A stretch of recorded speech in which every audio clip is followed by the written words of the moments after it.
Right. If you don't like well, okay, let's play Educating Ricky. Right. Brilliant. Go. Right. So... Ding-a-ling-a-ling-a-ling-a-ling. Educating Ricky. Right, what are we going for then? Hanging the bacon, airy Chinese kid, alien gives man a beard. I think alien gives man a beard. I'd like to do that. Right, there's this fella, I think it happened in America, and he saw a bright light in the sky. And, Karl, if you're bored. And he stood there. This is a true story, is it? Yeah. He stood there. Yes, of course it isn't, Steve. And he saw this bright light, and it came closer and closer, and it was a UFO, right? Yep. And he looked at it, and it disappeared, right? And he gets back in his car. He looks in the mirror. And he looks in the mirror. Yep. He's only got a beard. He hasn't. You sure it wasn't someone else who got in the car, and he was still standing out there? No, right? What? And it turned out, Yeah. he got home and said to his wife or his girlfriend, it's a bit weird. So I just got out of the car to look at a bright light, and I got back in the car, I grew a beard, and she said, never mind your beard, where have you been for 3 days? And what had happened is... He passed out because he was pissed. No. The UFO had taken him for 3 days. Yeah. But he'd only thought that he'd only looked at it and it went away. Yeah. But what had happened is, he took him, and he grew a beard because he hasn't had a shave. Right, okay. I mean, was Will Smith or Tommy Lee Jones anything to do with this at all? Did you see this on a video maybe and thought it was an educational film? No, it's from a book that some kind person sent in to me. Here. Can I just ask again, just again, I'm just throwing this right back at you. Do you think there's any other possible answer here? Right? A man is absent for 3 days from home. He's grown a beard. The length of time that it could take to grow a beard, lest we forget. What if he hadn't actually seen a bright light in the sky? What if he was lying? What if he was lying? He got knocked unconscious. He'd had a car crash. Just lying. No, just lying. Or he was just lying. Yeah, he'd been on a bender, getting pissed for 3 days. And that with was his his mates. excuse to his wife. And they went, Dennis, what are you going to tell your wife?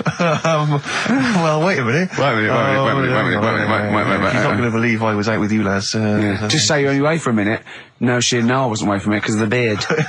Oh, yeah, look, it looks like you've been out for 3 days. Well, we have. That's exactly right. Okay, we've got to cover that then.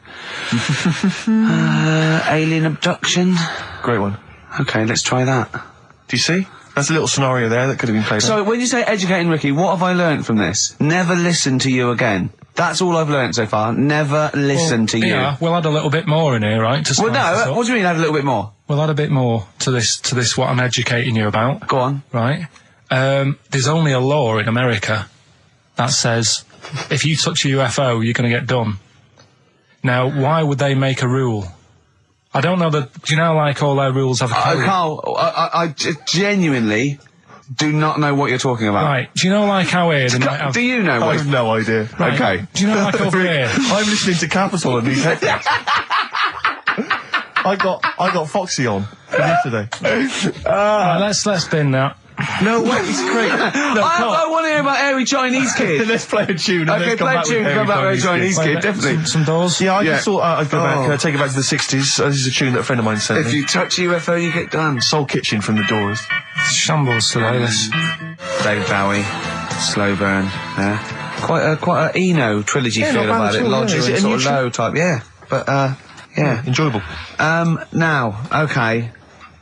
That's stressful, isn't it? I think we've got things working now. We've had people come in and out, just shaking their head going, shouldn't have bought that desk. But it's all sorted now, I think. And, you notice how it took about 25 minutes for them to come down as well, though? Do you feel like we're maybe quite low in the pecking order in the building? Definitely. You know, it's like Capital First, Capital Gold. They can shoot off to other sort of pirate stations. People's car radios, then they come back here. Oh, dear. Oh, I had a job at Richard Sounds. Light fitting was buzzing. Now, but we've got, thanks for staying, listening. Right, okay, Educating Ricky. What have we got? Airy Chinese Kid, go on. Right, yeah. This is the, I didn't want to do this. What do you want to do it? Well, I wanted to give you 3, and I gave you one. It was like the alien man gets a beard or whatever. Yeah, which was total rubbish, so this one should be better, maybe. Hairy Chinese Kid. Right, well, we've talked about airy people in the past. True enough. Haven't we? Yeah.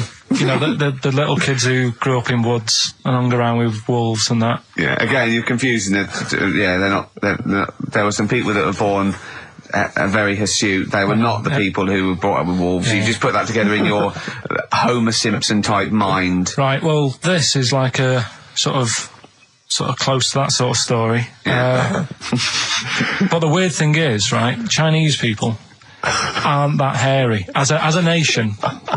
No, seriously, that's a well-known fact. They don't have that much body hair and stuff. Okay. So this little kid who was born over there, he was like covered in stuff. Was he? And it was only his nose that wasn't hairy. The rest of his body was caked in hair, right? And his hair sort of What grew. sort of hair was it? Was thick hair. No, what I mean is, was it sort of like a pony's mane, so he just looked like an Ewok? You know what I mean? Just like hanging down sort of straight, dark hair. In the picture, it looked like it grows from his eyebrow. It grows from his eyebrows quite thick, and then it just goes all the way over his head. You don't think it was just really long eyebrows that he'd done a comb over? No, it was all over his body. It had a picture of like his back and that. Yeah. And Had he styled it? Had he styled it at all? Did he have it in a quiff or? no, it was just hanging everywhere. all over him. Yeah. And they were like, you know, this is a bit weird happening in China, where we're not normally that hairy. That was the scientist speaking there. Yeah. And the local press and that were getting him down, calling him monkey boy and all this. Oh. And Thinking Chinese press. but the doctor, Yeah. Oh. They're cruel, aren't they? It's like those game shows. That's Japanese, isn't it? Yeah. That's what. Yeah. and the doctor said, I was Carl talking through all that time while we were just like talking to each other then. Because I turned round and I still saw he was talking. Go on. So anyway, the local press came there to see the hairy boy, the monkey yeah, boy. and they were like being tight, taking the mickey out of him, and the doctor said, Showing him nuts. he's only hairy. Said he's a healthy young kid. The only faults he's got is he's got a little bit of eczema and a boil. And he said everybody should just treat him the same, and I think he grew up a healthy kid. Yeah, so that's the That's the end of the story. That's not a story. why. But I've got nothing. I don't know what to say to that. So someone in China was born slightly hairier than the rest, and he was normal apart from eczema and a boil. That to me isn't a story. But if it is, I've got a million. I mean, it's sort of like bloke from Manchester went a bit bolder than the rest, got a job on radio. He was normal. I mean, that's not a story, is it? Do you know what I mean? Dandy Warhols and Bohemian Like You on XFM 104.9. I'm Ricky Gervais, with me Steve Merchant and Karl Pilkington. Karl, what's the story then? Right, so what did you say you're going for? You've got your 3 titles, your 3 teasers. Well, I think I'm going to go for Don't Do That to It. You know it can't live without an edge. I'm looking forward to this. Right. So this is educating Ricky, for those that have just tuned in. Now, something that Ricky told me about when he was educating me was that a cockroach, if you cut its head off, it lives for a week. Yeah. Right? And the only reason it dies is because it can't take on water. Sure. It doesn't have a great time in that week, though, does it? No. I mean, it doesn't get much done, I don't imagine. It just needs water, and because it can't find any, like its eyes, it eventually dies. Yeah. Right? No. So what? No, it's not. That's not. It's 'cause Anyway. you can't drink. Anyway. So have you heard that one about worms? Okay. I have. Go on. If you cut a worm in half, Yeah. a lot of people have said in the past that it'll turn into 2 worms. Right. But that isn't actually true. Okay. Who said that? No, it used to be like, you know, Kids at school they said it on, kids at school and stuff. Yeah. So that, you know, a lot of people think that. Don't pick him up on stuff, Steve. It's bad enough. Sure. So, but what they can do, if you get a worm, right, and you find out which end its head's at. Right. If you you've got its head there at the left-hand side, right, and if you sort of cut it in half, Right. but not in half, so there's more of its neck than the tail, if you know what I mean. Yeah. Yeah. The bit that you've cut off will sort of die, and the rest of the worm will get better. So in a way, you can cut it in half, and it'll survive, but only one half will survive. Okay. Yeah? What have you learned there? I wish you hadn't chosen that one. I know, because it's nothing, is it? Yeah, you know that joke, how would you tell a worm's head from its eye? You put it in a bowl of flour and wait till it farts. Yes. Right? I told my mate that, right, and he went, what if it coughs? Yeah. Yeah. So, there is a bit of truth in that myth of cutting one in half. Where did you get this information? I don't understand where you get this information That was from the Fortean Times.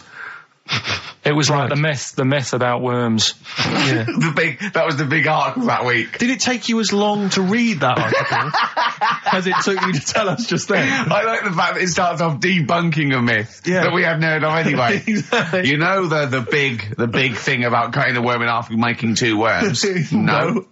Yeah. What's the other one? It's not the thing to do either, by the way. Don't go doing it. No. It's not very nice. It's cruel. But it can get by and if it's you pointless. do. Yeah. There's no scientific worth in that. Well, there you go. Okay then. So the others now, you see what I do. No, I tell you the other titles. You're not having them yet. That's the whole idea of this. People will be driving or about to go out doing the shopping. They'll think about that now. What was the other two? Well, the other two. They won't think about that. They've forgotten that. No, they will. No, they've forgotten that already. If only it was raining. And what's tomato with you? Right, I'm looking forward to that one. No, you've got to tell them tomato with you. Look what's happening. You see, you already want more education.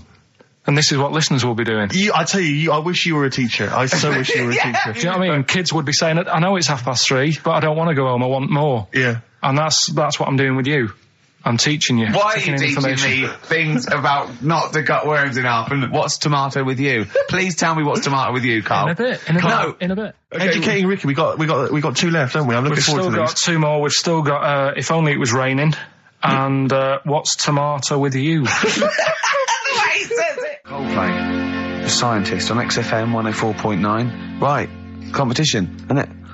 No, it's Educating Ricky Part 2. Oh, is it? Yep. I wasn't even listening. He's doing all the work, I wasn't even listening. Oh, and he spilled some water down that.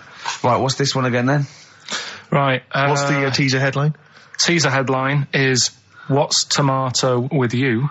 Brilliant. Yeah? Go on. How excited were you when you came up with that? You couldn't wait to come in and tell us, could you? I think it's a good one because you won't forget it now, will you? I mean, like the worm one. What's so special about the worm? A lot of people think that if you cut a worm in half, two worms will grow, but no. What happens is if you cut the head end slightly nearer the tail than the tail will die, but the worm with the head will be okay. So, it's exploded a myth. And taught me something. Right, so the second one, part 2 of Educating Ricky. What's Tomato With You? Yeah. What this one's about is, ages ago. It's scientific. There's never a date. There's never a country, a location.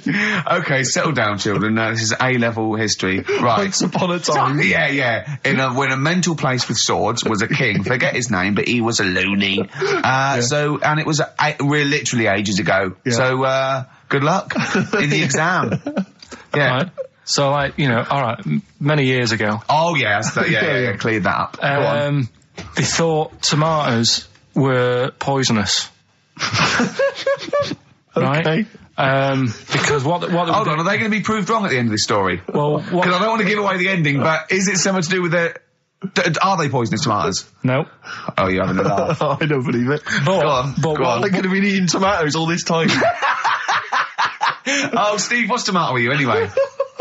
Okay, so hang on a minute. Let's just recap quickly. Many years ago, when people thought tomatoes were poisonous. Yeah. Go on, Well, they didn't know they were poisonous then because they were still eating them. But what was happening? Well, they're not. But they're not poisonous. But hang on a minute. All right, and it's not. I'm just going to listen. I'm not even going to talk. Okay, I'm not going to tackle it anymore. If you remember, years ago they didn't have like pottery plates. They had lead plates. Right? What are you talking? Just let him talk. Sorry, what year is this? Let him talk. Come on. Plates made out of lead, and what they'd end up doing, they'd say, right, do you want a tomato? And they'd go, yeah, all right. And they'd put the tomato on the lead plate and cut it. And because of the acid in the tomato, right, it would sort of make the lead runny, and the lead would go into the tomato, and they'd say, oh, it's lovely this, and they'd be eating it. They'd get food poisoning, lead poisoning, what have you, and they'd be really ill. So they thought tomatoes were poisonous, so they didn't eat them for many years. And when you say they, do you mean the people of Narnia? Yeah, this didn't happen. Where was this happening? sort of in Britain and that. You put him on the spot there. Oh, I hope there's no uppity pupils at this school when they go, what do you mean, sir? Oh, if you're gonna... Oh, I'm fed up with you. Do you understand? No. So the No, you've got... No, right, okay, first of all, Carl, where'd you get this information from? Where did 14 I get times that? as well? Do you know... You can't remember? I don't know where I got that from. I don't know where I got it from. But why don't you think that makes sense? But what? Someone once got lead poisoning from a tomato? Not just one, loads, and then all of a sudden... No. Why is this educating me? Because I'm telling you that tomatoes... I can't take anything away from this. Yeah, I don't know what to take away from this. What have I learned? What have I learned? Don't mix lead with tomatoes. Why is this educational in any shape or form? What are you telling me? A long time ago in the land of Glunk, right, where the ninnies did slib, right, they thought tomatoes were poisonous because they ate plates of lead. What are you talking about? Yeah, but we all know tomatoes aren't poisonous. Is that what we're taking from the story? Is that the moral of the story? Don't believe these people that I'd never heard of before. What are you talking about, Karl? I think it's a bit weird. It's a bit weird, yeah. Is these the same people that were spreading those malicious worm rumours? My hangover's coming back. I've got to get some water. Play a record that was rubbish. Anyway. Educating Ricky. Good, we've settled that then. Go on. The titles that are meant to sort of pull you in.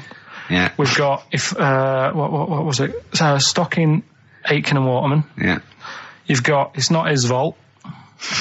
And Get a Load of This. Get a load of this. So, which pun do I pick first?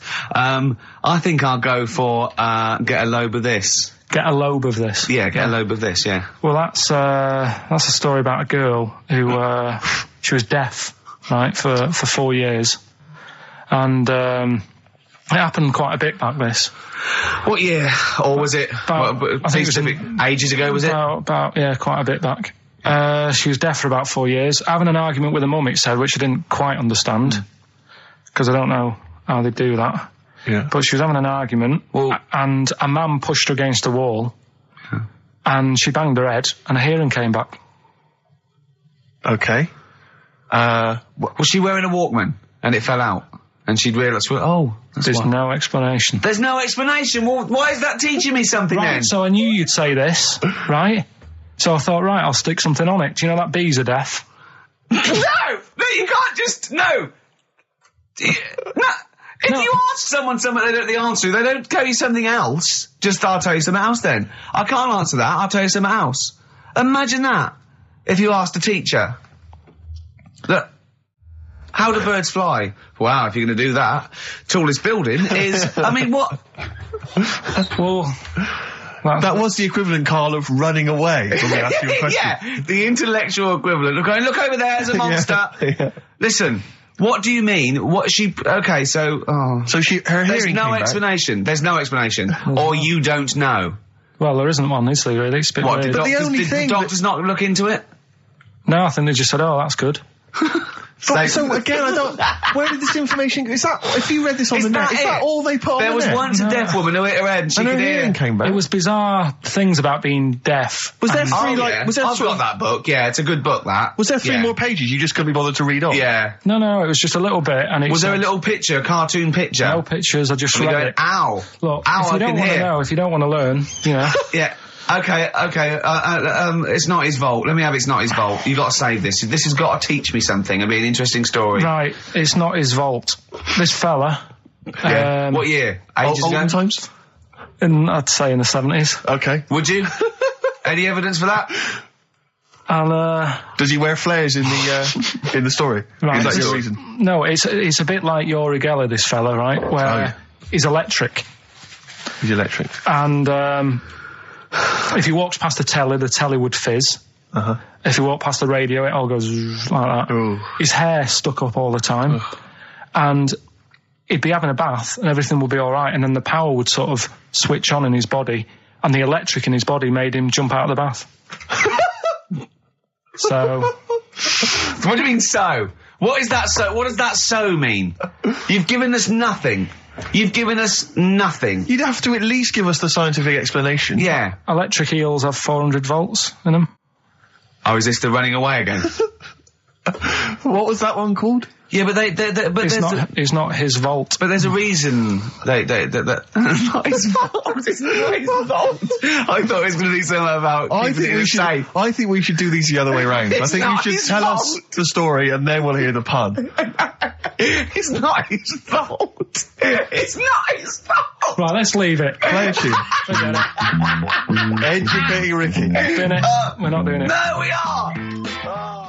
What are you going for? Oh, he can handle it, I think. Don't worry about him. He candle it. He candle it. Okay, let's hear this one. Right, are you familiar with the phrase burning the candle at both ends? Yeah. Do you know how it's come about? I know a man who does. I assumed that it was to get more light in the room. How would that work? Well, they'd put it sideways and light both wicks, so out of one candle they could get two. No, go on. No, what it is... It means you're doing too much, you're staying up too much, right. You're not getting enough sleep in your... Well, years ago... Yeah. When they didn't have light bulbs and that. Oh yeah, what year is this? Literally ages ago specifically? Yeah, quite a bit back. Mm-hmm. Okay. Didn't have light bulbs and that, so they used to have candles. When did the light bulb come in? Because I can't remember at the moment. Don't know. Okay, go on.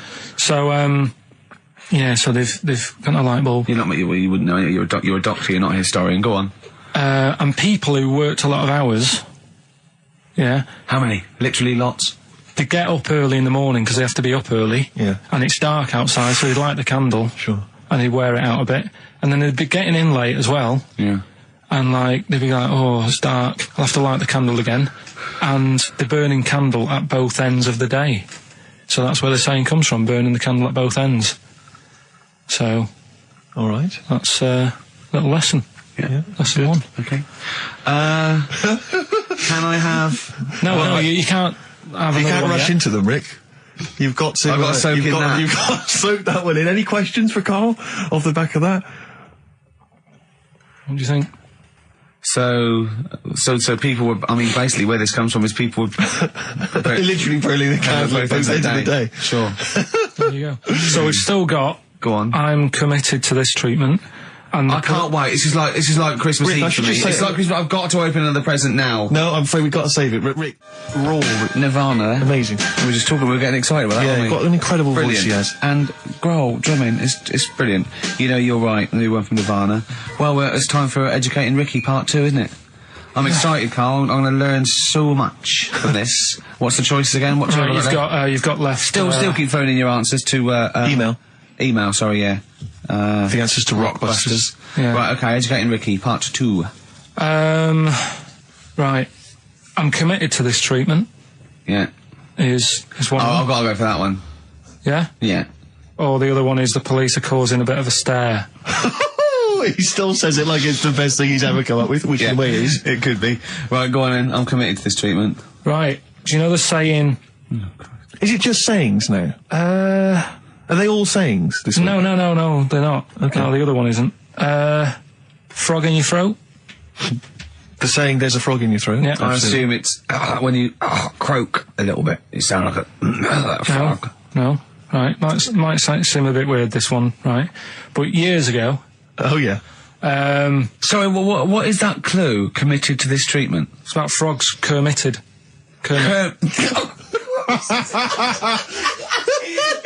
Probably works better with a K and an ER written down. Well, also, if you pronounced it Kermitted, yeah, but not committed. Committed to this treatment.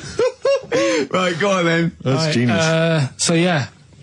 Well, what? You go to the doctors and you go with throat hurting a bit. Right. And what they did ages ago. Ages ago? What year was this approximately? We are going back quite a bit with this one. Oh, okay. Go on. And the doctor would say... did history. Imagine years ago. Go on. And the doctor would say, right, keep your mouth open. I need to look at your tonsils. And the jaw would ache a bit because they weren't as quick back then because they didn't have the technology and stuff, and they'd have to stare at it and study it and stuff. And they get an achy jaw, right? Keeping their mouth open. Yeah, you get, you eat a Mars bar or whatever. So they'd sat there, and they used to always close their mouth, and it used to annoy the doctor. Right? Oh. So what they did, they used to get a toad, right, and put it in the mouth. Rubbish. Okay, keep talking. Keep talking. And that way they couldn't close their mouth because either they'd squash it, right, or apparently you're not allowed to lick a toad's back. So the doctor would have them for breaking the law? No, but it's poisonous, right? A toad's back. You should never lick a toad's back. Or put it in your mouth, really. Oh, just stop for a second. Wait. What? Can I just ask one question? Go on, yeah, just ask one question. I've got a few, but go on. Sure. My initial thought is, it sounds like a brilliant bit of sort of medical knowledge there. It's a great idea. Yeah. My only thought is, how does the doctor see past the toad at your tonsils? What's he actually looking at with the mouth open? Surely the toad is in the way. Hopping around in the way? It didn't say. Sorry, and my first question is, was this on the internet? Yeah. Yeah, okay. Karl, that is bollocks. That is, I mean... Well, alright then. Let's turn this round. Where does the saying, you got a frog in your throat come from? Probably because you sound a bit croaky. Probably that. Probably because you sound a little bit like a frog when you've got a sore throat. Karl, did you not question it just for a moment when you read it? Just for a second, didn't you think that seems an odd approach? Firstly, why a frog of all the different species? Because it's poisonous. A toad. So it's a toad as well. Yeah, well, it worked. I'm committed. Worked. No, my point is it's frog in the throat. I was going to change it to, have you heard the news Toad Day? But I went with the frog. Oh God! Right, so that's rubbish. So that's rubbish. Next, can I have? Let's play a tune. Let's come up with a God. Can I just say? No, just play it. Just play it. Yeah. Yo, Karl. I have to thank my mate Dave, who sent me an incredible 4-disc compilation. That was one of the tunes on there. It looks professional. It's amazing. It's incredible. The effort he's gone to too much effort. Ben Queller. It's a track called "In Other Words" from his album Sha Sha. Open wide. Oh dear, that's interesting. Oh, here, doctor. Look, you've actually got a frog in your throat. I didn't get there. I put it in there. That's the most ludicrous story I've ever heard, Karl. Why don't you think when you read these things? I think there's always going to be a bit of truth in all of these. I mean, that fella called up, didn't he, and said, I'm not sure about the, putting a frog in your throat if you've got, problems with your tonsils or whatever. But he said years ago, if someone had toothache, they'd get hold of a frog and strap it to the face. Yeah, sure. So maybe down the line, maybe they did. Maybe they didn't do it. I think Caligula made his emperor a horse and emperor as well. But I mean, well, what about the frog thing with a poisonous back? It's rubbish. That's true. No, the toads have the secretions in the Why? But they didn't put it in people's mouths. No. So, well, I'll tell you why. When a badger or a heron tastes the toad, it's horrible. Ugh. The toad might die, but it's for the good of the species, because then think how many toads looking like that heron could eat in its lifetime. So the fact that one toad sacrificed itself, all those other toads in that heron's manner will be safe. Why? I mean, we've talked about animals a lot on the show, right? Yeah. And when God made a toad... Sure. Right, okay. Well, I'm going to stop you there. I'm going to stop you there straight away. Don't. Just let him carry on. Right. Okay. Like, there's annoying things out there, jellyfish is a big problem with me. I don't understand what they do in the sea and stuff. Right. Right, but we'll leave them. Got right? we won't, but go on. We won't talk about jellyfish. No. With the toad, right, if it's to protect itself... Yeah. Right, now it's not to protect itself, it's to protect its species. Yeah, but that, surely, right, if the toad had a choice, if God said, right, what I'm going to do for you here, you can have something like a lobster's got claws, big claws, do have a fight. Or, I can give you something that if someone's having a go at you, you've got to try and persuade them to lick you back as a defence. Yeah. What use is, right... Oh, God, sir. Well, I'll tell you why. What is God up to? The fact that there are still toads around is a testament to that defence working. That's all I'm going to say, okay? If the toad had died out, you'd have a point. But they're still around. It works, alright? And don't start slagging God off. He's got a lot on his plate. Basically, I think he took on too much. Particularly in 1 week. Exactly, it was crazy. Danger High Voltage, Electric 6, XFM 104.9. I'm Ricky Gervais, with me Steve Merchant. Karl's getting all flustered because I put an elastic band around his head. And we've had a definition of... Well, hang on a second, because there's an update to that, Rick. Go on. We did just have one definition here of a frog in the throat.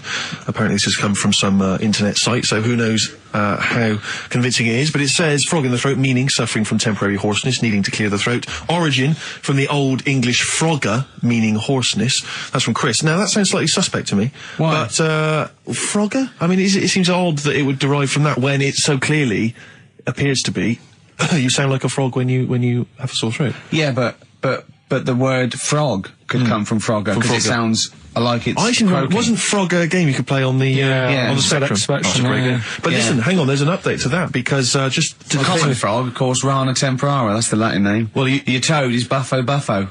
You may be trying to show off, but I think you're about to embarrass yourself as well, because you've been slagging off young Karl. Yeah. It says here, another email, it doesn't tell us who it's from. Although it's hard to believe now, at one time, medieval physicians believed that the secretions of a frog could cure a cough if they were coated on the throat of the patient. Yeah. That in itself sounds repulsive, but what makes the idea even worse is the application of the secretions. Instead of painting the treatment on, something which may also have seemed rational, a live frog was placed into the mouth of the sufferer, where it remained until the physician decided that the treatment was complete. Right. Apparently Shakespeare's son-in-law, that's a question mark, I don't know what that means. Anyway, it's no wonder that today a froggy or croaky attempt at speech is said to be a frog in your throat. So, you can see that what's happened there is Karl's misread or been slightly misinformed about a medieval practice. In a sense, you're both winners, just for taking part. I'll bacon in the morning if you're sick of having me. Right, I'm having that one. That's brilliant. Right, well, it's a saying. Do you know cold shoulder? Giving someone the cold shoulder? Yeah. All right, if you have someone round at your house and, you know, you try to get rid of them and they're hanging around and stuff, and you're like, oh, I wish they'd go, I'm tired and that. Well, years ago... when? Literally years ago? Well, ages ago? Sort of... Olden times. I think it said medieval times. Yonks ago, then. Yonks ago. Yeah, medieval, We're going back quite a bit on this Well, one. you know when you find out these books, why don't you just pop down when it was? Just make a note. I don't think it says all the time. It just sort of says, you know, a few years back. Yeah. Oh. No, it doesn't. Well, never. All right, I'll make an effort next week. Okay. Right? So, it's annoying that, because my girlfriend said to me, just make a note at the time and they'll stop having a go at you. Yeah. Yeah? And I kind of thought, it's all right. Didn't listen? I don't think it matters anyway in this one. We're looking at the saying, right? So it's giving someone a cold shoulder, right? And what it is, right, ages ago, there wasn't enough houses for people. Right. Because there wasn't much money being made. You know, there weren't big businesses. People weren't earning good money like they are now. So there wasn't as many houses, right? So what you ended up getting is like, you know, the rich people having a nice place to live. Oh. And the poor people were like wandering about, you know, looking for places to live and that. And what they ended up doing is they had like, people would go around to the mate's house and say, look, I haven't got anywhere to live. It's a bit cold. Can you let me stay? Right? So they'd go, all right, then you can stay a couple of days. But they ended up staying for like weeks. Yeah. Right? So to sort of get rid of them, what they'd end up doing, they'd be making the dinner, and they'd be making a lovely dinner, like a bit of meat, nice warm meat, and nice veg, gravy. And this happened every time, did it? This is where the saying came from. This is what happened, Rick. This is what happened every time. It was in that vague book. The book of vague sayings and stuff. Right, so they'd be making a nice meal, but what they did, they looked after all the family, and the person who won't go home, they just give them some, like, sort of a cut-off of cold meat. Right. So they'd say, you're giving them the cold shoulder. Meaning... Right. Okay, that's rubbish. Okay, absolute... Karl, why would that necessarily work? Yeah. Why do they always, in every situation when you want to get rid of a lodger, well, still feed him every day, but make the meat lukewarm. So they always leave then. Yeah. Oh, this food's lukewarm. I'm going to become homeless again, wandering the streets. Hold on, are you giving me the cold shoulder? Yes. Do you want me to leave? Yes, just say leaving. No, I like to do it cryptically. That way, in years to come, someone will have a little saying about it. Well, yeah, that was our bacon in the morning. If you've had enough of meat, we'll leave that. Well, bacon in the morning. Oh, bacon in the morning if you've had enough of me. So come back. What are the others? Just tease us again with the others. We'll come back to those. You've got, he's a bit of a nuisance, and we'll have a big fire tomorrow. Nice, looking forward to that. Right then, so we've got, we'll have a big fire tomorrow. Yeah, go on. Is that the one you want? Let's go for it. Right, I think this was like round the 1700s. Bluffing. And He's bluffing. Who was the king then? Don't know. Go on. But it's about the word bonfire, right? Bonfire. Bonfire. Yeah. Do you know where it comes from? No, go on. No. Right, what happened is it's got nothing to do with Guy Fawkes and that, which is what I thought when I saw it. It's got nothing to do with that. But ages ago, at 1700s, right, they didn't have enough houses, like I mentioned. Okay. Yeah. So if that happens, you get people living on the streets. You get diseases, people aren't cleaning properly. So you get more deaths. All right? Yeah. So think about it. You've got all these dead bodies lying around. They're running out of space because there's like, I don't know why they're running out of space, but they haven't got much. I don't know why really. I was going to say they should have just buried them, but there's probably more land back then than now. He doesn't need anyone else in the room to have a conversation with himself. Yeah, we could leave and we'd come back and he'd go, I've sorted it.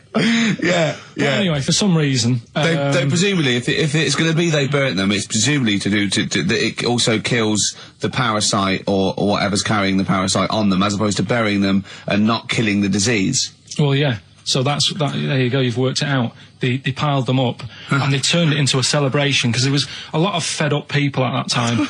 Is this going to be the word bon, meaning good? No, I'll tell you in a minute. Go on. So you've got all these people who are like going around and like, oh, you know, so-and-so died the other day. And, you know, nearly every week someone they knew was dying. Yeah. So you can imagine like just constant like being depressed. So, and they've got all these bodies lying everywhere. It's like, oh, God, what are we going to do? So they said, we're all too fed up at the moment. Said, let's make this a better world. This was 1701 by the time they got together. Yeah. So they said, what we need to do is have a big party. So they said, yeah. Good thinking. See what you're thinking. So they go, right, well, we'll put all the bodies in a big pile. And they're all diseased and that. So they set fire to the bodies. And they said, let's have this as a celebration to remember them by. And, you know, we'll have a drink and that and have a chat. We'll have this big fire going. And it came from bone fire. Ah, right. So it was all the bones.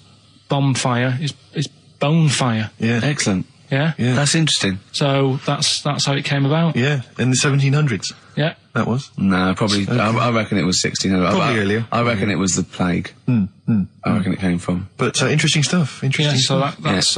Did you celebrate Bonfire Night? Is that a big celebration for you? Do you like the fireworks? I'm sick of fireworks. I just think they're rubbish.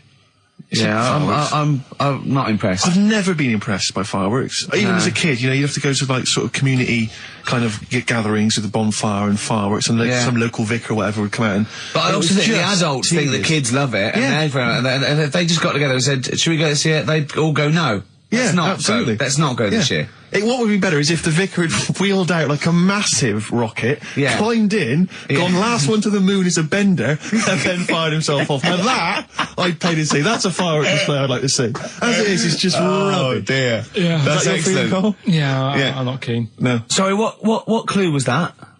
We'll have a big fire tomorrow. Bone marrow. Bone marrow. Genius. Let's play the record. Oh, God! The news. Right, well, this one, it's... I'm not going to take the credit here. I heard Christian talking about this on breakfast, right? Because it's a good story that happened. Basically, I don't know if I told you about it last week when we were having our spaghetti, but... No, I think you did. Right, I know what it is. I know what this is. Okay, I've not heard this. Right, there's a little midget. Right, there's a circus. I'm loving it already. Circus going on somewhere. I think it was in America. And is that present day or old times? I'm talking like in the last 3 weeks. Okay. Right, little midget. circus, really packed out show. People are loving it. Steve, you asked the same question I did, I know. So there's a little midget jumping up and down on a trampoline. What circus is this? Right. I'd pay good money to see it. So everyone's clapping, and he's getting carried away. Because he can't believe they're loving it. I didn't know they'd like a little person on a trampoline, but they love me. But you know what it's like when, if there's a crowd of people sort of encouraging you to sort of go higher and stuff. Yeah. And I'm sure he knew it was getting out of hand. But he was jumping and he was coming down the road going higher, and he's going really high in the air, right? So he's doing this, crowd are clapping. There's a hippo, right, just sat next to the trampoline getting ready to come on and do his act. Oh, right, I thought he was in the audience.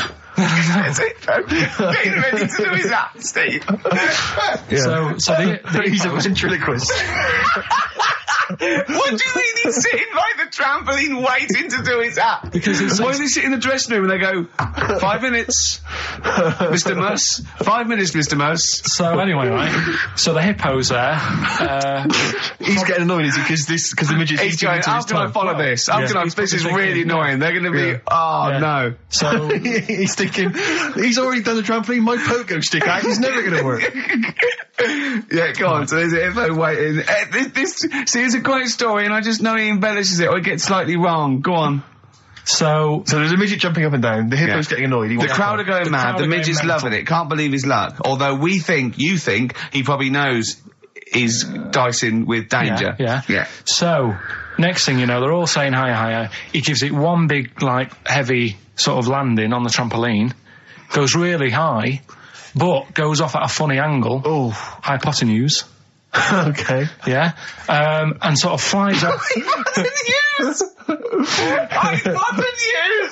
Sure. Flies off at a funny angle. Ooh, dear. Hippo's there, swallows him whole. Crowd are clapping, thinking that's why the hippo was waiting there. Rubbish. Rubbish. It's not rubbish, though. But no, maybe there was an accident in a circus with a midget and a hippo, but at no point was this hippo waiting to go on, going, come on. The midget flew off at a hypotenuse and landed in the hippo's mouth and was swallowed whole. This is what you embellish it. That is great. And I have to say though, Rick, when I heard midget, trampoline, hippopotamus, I was thinking accident waiting to happen. Yeah. So. Yeah, maybe. I mean, it is that you should never put those three together. Never. It's a recipe for disaster. Everyone knows that. Midget, trampoline, hippopotamus. Are you mental? You're asking for trouble. Well, you know when he told me it, he said, and the midget, he didn't mention the hippopotamus, and he said the midget went on, and soon he fell off, and the hippo ate him. And I said, sorry. What was the hippo doing there? He went, it's a circus. I've never heard of a circus having a hippo. No, what do hippos do? What can they do? You can't train them, can you? What do you... Aren't they, very deadly? They're huge, aren't they? You can't have a hippo in a circus. Are you sure? You're not thinking of Zippo? He's neither kind. Yeah. No, and it wasn't some sort of where Zippo was eating a midget, and it's some sort of horrible sexual act. No, it was definitely. I heard it on breakfast, right? Oh, okay, sorry. No, it's definitely fact. Yeah, okay, right, truth. Okay, good. Chicken, you believe it? Chicken, you believe it? So they're the two that are left. Which one's you going for? Chicken, you believe it is not that picture, is it? In that we saw. Which picture? The bloke with the... No. Right, okay. God, that was bad. Right, okay. So... I just better explain we that. We can't really discuss this on air, can we? Well, we can. Steve brought in, Karl, the best book ever, which is, what is it? I found it when I was moving house. It's an FHM publication, and it's kind of like lots of grotesque pictures and stories, and like a book of freaks and weirdos and... And Karl opened it, and the first one was like... At the back. At the back. Well, you couldn't believe your luck, could you? What was it? What was number 50? A bloke with two heads. And he said, what's number 1? Yeah. And then number 6, there's a bloke who's a squid or something. Octopus. Yeah. Yeah. He's loving it. At number 1, he said, well, it's just a fella under a rock. And I went, oh no, read on, I think I know about this. And it's the fella that was found, he caused a landslide while having sex with a chicken. And they pulled him up, and there he is, the chicken. Right, so Karl could not believe his luck. So it's not that. Chicken, you believe it? I'll have that one. You're going for that one? Yeah. Right, well, we've talked a lot on the show about... We've talked a lot on the show. Yeah. About animals without heads. We haven't! We haven't. We talked about cockroaches could live without a head for 7 days. Yeah, we talked about that, and then of course there was the well-known one about the fella who had his head cut off, and he blinked. He said to his mate, "Count how many times I blink when my head comes off." Yeah, when you told it to me, you said his head came off, and he said, as his head was in the basket, he said, "Quick, count how many times I blink." And it was Nick Frost that had to go, "No, Karl, no, he said it before." I went, and that was lovely. So yeah, we've talked quite a lot about things heads coming off. Go on then. Well, this one, right? Back in 1945. You looked up the date. It's got a specific date. Wow. Mate Jonathan sent this one. You know him as well. It's a lad at the BBC, right? He emailed this one in. So thanks for that. Chicken. It's called Mike. There's a chicken called... Sorry, I missed a bit there. There's a chicken called Mike. Chicken called Mike. Okay. Right? Yeah. What happened was, it was living on a farm, right? Loads of chickens knocking about. And the owner of the farm is like, getting ready for tea, and his wife says, go out and get a fresh chicken, because my mum's coming round. So he thinks, well, I want to get a good one in, because I want to impress her. Cause back then, even then, they wanted to impress the mother-in-law and that. So they said, all right, I'll just nip out and get one. So he sees Mike, chicken, running around. Is this during the war or after the war? 1945, I'd say that was after. No, it ended, It ended in 1945. Yeah, okay. September, go on. Yeah. So, chicken's running about, he thinks that one, that looks alright, I'll have that one. Mikey. So he picks it up, and he cuts his head off. Oh. Puts it on the block, cuts his head off, runs about a bit, like they do. He thinks it'll stop in a minute, keeps running about, and what's going on here? Right? He's now like chasing the chicken without an head. Yeah. He's saying he should die in a minute. Anyway, doesn't die. Chicken's walking around with no head. Lives for 18 months. Yeah. Chicken with no head. Yeah. What do you think of that? Well, I'll tell you, I've heard this story before, Rick, and the explanation, as I understand it, was that certain vital cords, spinal cords, weren't severed when the head came off. So that was why it continued to live. Yep. I don't know if that sounds plausible. It's fine. Absolutely fine. How did it take on protein and energy? The fella who owned it, he said, well, hang on a minute. He said, I could kill it now. But I've got a wonder chicken here. But he's thinking, it must really want to live. Sure. Right? If it survived that, I've got something here. Yeah. So what he does, he gets a little eye droplet thing that he used to use on it. Obviously not anymore. Right? And he filled it with grain and water. And it had a big hole in its neck where its head used to be. And he incredibly. And he dropped. You know what? I mean, that is possible then. If it, without infection, without infection, if he was taking on things, it is possible, right? Why? Why what? Why did he do it? How cruel is that? I mean, it's not cruel because the chicken obviously, He said if he thought it was a bit fed up, he would have killed it. He said, but it was running around quite happy. Well, it wasn't fed up at all because it had no brain. Well, what do you mean? Wow. I'm just saying it was nothing. It was just sinew and nerves and electrical impulses breaking down energies, right? That's all it was. It didn't have a brain. So it was, but I'm worried about the psychology of keeping a pet without a head. I'm worried more about what the farmer was thinking than the chicken. I tell you this, the question I'm asking is, was the mother-in-law impressed? I mean, that's why he set out to shot Mike's head off. This is lovely, but it's just the head where you don't kill a chicken like that all at once. I thought we were having chicken for dinner. Come and look at this, running around the yard. Yeah. Oh, dear. So, there you go, you've learned something there. Yeah, I have learned something. Yeah? Yeah. So... one more. I've learned that farmer was very strange indeed. Yeah. There you go. I have to say, to be fair to Karl, I have a feeling like when I read it, the reason he kept it alive was as a novelty. He got charged people to come and see the incredible headless chicken called Mike. Right. So, here we are. That's great. Oh my God, I have to thump you. Yeah. Do you know the saying, shut your face? Yeah, I've heard the well-known Shakespeare, isn't it? Yeah. Do you know how it came about? No, Joe Dolce. Go on. It's ages ago. Oh yeah, literally. Like knights who wore armour. Okay. That's armour gonna have to thump you. That's how it came about. Okay, armour. They wore all the stuff and they had the helmet, and say if they're guarding something at night, stood outside a castle or something. Yeah. And there's probably going to be 2 of them. Right. So they stood there talking and that. And, talking about stuff. And the future, medieval stuff. One of them was like, "Oh, we should shut up. You know, I've been stood here for hours," and he's going on and on. Yeah, sure. So he'd say, "Shut your face," meaning, shut the guard down on your helmet, the visor, and I can't hear you then. So shut your face. Shut your face. And that's how it came about. Well, I suppose it would be interesting if I could just rely on it. I'm not sure it's true. Yeah. I know. I just never know. I can. It needs to be corroborated. It's like, I don't know where he got it from, but anything via Karl is precarious. Yeah, I mean, I feel like maybe you should give us your sources next time. You know, tell us where you got this information from. Got it off the internet. Yeah, but where on the internet?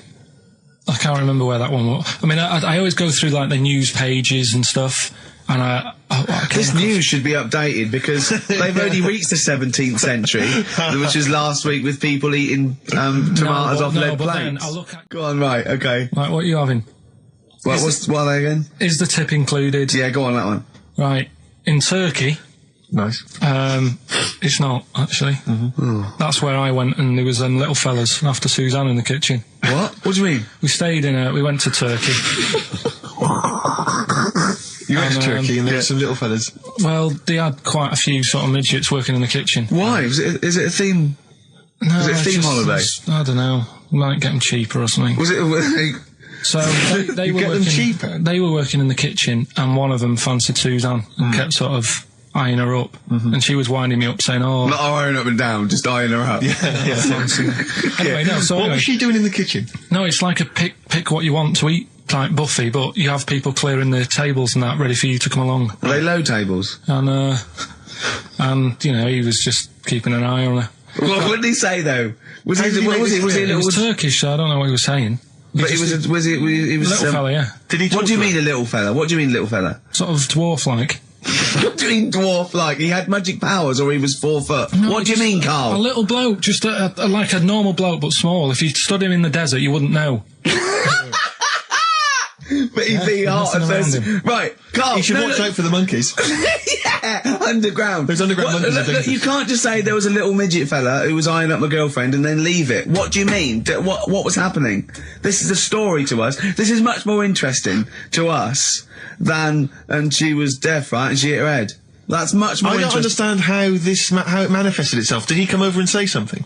No, do you know when it's like girls know, don't they, when someone fancies them? What do you mean there was lots of them as well? Do they? That's worth knowing. Listen, right, come on, right. So you went to this holiday, yeah? Yeah. And you went into the dining room or something? Yeah, downstairs. And you looked over. You thought, this is odd, there's no one serving. Yeah, and they go, wait a minute. Hold on, you looked down and there was a little waiter. There was loads of them running around busy. Why though? Why did they get summer? What do you mean? Because it was summer. They had more of them. They come out in summer. What do you mean they had more? What do you mean? Because it's busy, isn't it? Well, no, but they hibernate in the winter. Why were they all midgets? I don't know, maybe it doesn't heat stunt your growth or something. No! Well, they just happened to, maybe it was a thing that they did for tourists or something, I don't know. I just got on with my meal. It was a holiday, do you know what I mean? God. Right. So some midget serving, I'm not going to ask any questions. Right, okay, yeah. So they're all little fellas running around, and this one always was like, you know, oh, do you want a new serviette? You know what I mean? Going out of his way to sort of... for turning on the charm. Yeah, he was going out of his way. The others weren't. Right. I think what was happening is he'd been working with Santa all the winter. Yeah. This is sort of little summer break. This one was your waiter, and so he was being polite to you. Maybe. But what did Suzanne say then? Well, she was using it to wind me up. What was she saying? Just like, you know, look he may be small, but he's built like a... Yeah, he's all man. So... Were you jealous of a midget then? You were jealous of him? It is a bit annoying, isn't it? Why? It wouldn't bother me as much now, because I've been with her for ages. Right. But at the time, that might have been one of our first holidays, and it's like... You don't want to be what's going on? I paid for this holiday. Yeah. and then you get off with a midget? Yeah. Oh. So anyway. But it doesn't matter, because you got chatted by a bearded lady. So. yeah. Tell you what, no, that's got nothing to do with that. What were you going to say? I was going to say the hotel was half board, and maybe... Oh, right. I thought you were going to say it's just one of her shortcomings. So listen, right? Play a record. Right. Badly drawn boy, born again. Right, just get this educating Ricky out of the way. So, Turkey, yeah. So what is this again? This is Educating Ricky. Is the tip included? Right. Apparently, a fellow was on holiday in Turkey. He's just having a normal holiday. Weather's good. You know, he's having a good time. And Weight is all normal height. Yeah. He's having his meal. He hears a load of screaming going on in the kitchen. Hold on. Has his girlfriend wandered in there? And they do, With a stepladder. Yeah. the circumcised people in the kitchen, and apparently... What are you talking about? Whoa. Slow down. We were Sorry, sidetracked there for a minute. what are you talking about? Well, I'm excited about two things at once here. One, they circumcised people in the kitchen. Two, I guessed it was someone losing the end of their knob. You did, yeah. I started thinking like Karl Pilkington. Extraordinary. That is amazing. Apparently it was going on. It wasn't just a one-off either. Well, when I say a one-off, I mean they did it more than once. Yeah. Right? And there was... it was there for a week, and apparently the first night it was quiet, and then the rest of the week, every day, it'd be like having his breakfast, or even his lunch, or even his tea. Yeah. Right? He'd be doing it all day. Oh. You'd be hearing Lunch screams. and breakfast, fair enough, really. Yeah, Circumcision at tea time. Don't do that. And apparently it's a tradition over there. You can't even make a complaint about it. It's like, well, you should have found out before you come over. See, I can't believe this is true. Sorry, I'm a little bit lost. Believe this is He was in true. a restaurant, in a hotel, and there were people having circumcisions in the kitchen. Yeah. Is that right? I'm even worried that we're bordering on the racist here, suggesting that is tradition that Turkish people cut the end of their cocks off in the kitchen. Yeah. At meal times. I think you're wrong, Karl. This sounds ludicrous, Karl. No, I don't think it happens everywhere. Right. I think this Just in Oh, particular this restaurant. hotel. certain places, Certain hotels. certain hotels. What, is it like 2-star? Yeah. Why did he go to the Foreskin Inn? It was his own fault, wasn't it? So that's Sorry, that's it, is it? Have they closed? Wait. That's the story. You educated me, right? Once a fella saw some Turkish people cutting the tip of their knob off in the kitchen. Thanks very much. Thanks very much, Karl. Got any more? Well, there's things you can learn from it. Either don't go to Turkey. No! Don't have calamari when you're over there.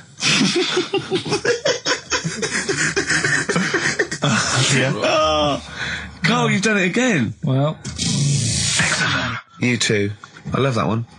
On XFM 104.9. I'm Ricky Gervais, Steve Merchant, Karl. Okay, Karl, one more. can't we just... Don't get the ump, just because so far you've come up with nothing. What's the last one? Give us the teaser clue It again. was, I want to come here in hindsight. I wouldn't have come here in hindsight. Yeah. Right, give me some education. This will be the thing that teaches me something. I can feel it in my bones. Come on. There's a kid in Kenya. He was messing about with some beans. Magic. We guessed that as well. You did, yeah. He's fed up because we've guessed his puns, I think. He put one of them in his ear. Yeah. The mum or the dad said, what have you done that for, or whatever. Yeah. So I'll have to take you to the doctors now. So they took the kid to the doctors, and the doctor said, he said, I can get that out, I can sort that out for you. So he took it out, and the doctor said, right, that's £3.50. And the dad said, I've only got £2.70 on me. And the doctor said, right, well, and he put the bean back in his kid's ear.